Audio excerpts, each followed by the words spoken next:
How to fix flooded engines on Toro Snow Blowers.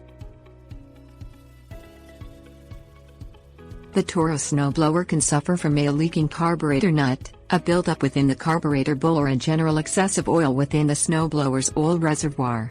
You can fix all potential Briggs Stratton engine flooding problems without the use of any special tools. Previous knowledge of operating on flooded engines and Toro Snow Blowers in general is not a requirement to fix your machine and can help you avoid costly manufacturer repairs. Things you will need: socket wrench, cloth, carburetor cleaning solution, pan. Find the Toro Snow Blowers carburetor. The carburetor is located along the left side of the Toro's Briggs Stratton engine assembly. Locate the nut on the underside of the distinctive bowl of the carburetor. Place a pan or dish under the nut. Loosen the Toro Snow Blowers carburetor bowl nut and wait as fuel and liquid finish leaking out into the pan. Remove the visible bolts securing the carburetor bowl to the rest of the engine with your socket wrench, then twist off the bowl with your hands. Clean out the liquid and buildup within the snowblower's carburetor bowl using a cloth and some carburetor cleaning mixture.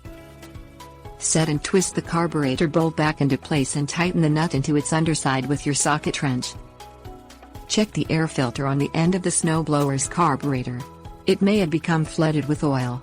Disconnect the air filter from the carburetor if this is the case by removing the bolts and screws that hold it to the engine using the wrench and a Phillips screwdriver, respectively. Use a cloth to wipe off the end of the air filter after cleaning it with your solution and blasting it with warm water.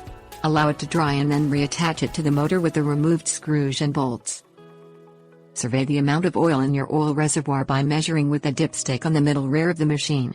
Excess oil in your Toro Snow Blower may have caused your flooding problems in relation to the air filter and carburetor. Ensure the oil line does not come up beyond the high hash mark on the dipstick. Place a pan under the oil drain plug on the bottom of the rear of the Toro Snow Blower if the oil level was too high. Unplug the oil drain plug to drain excess oil. Plug the drain back up when you are finished. Remeasure the oil level with a dipstick as required to check your progress. The oil level must be between the low and high marks.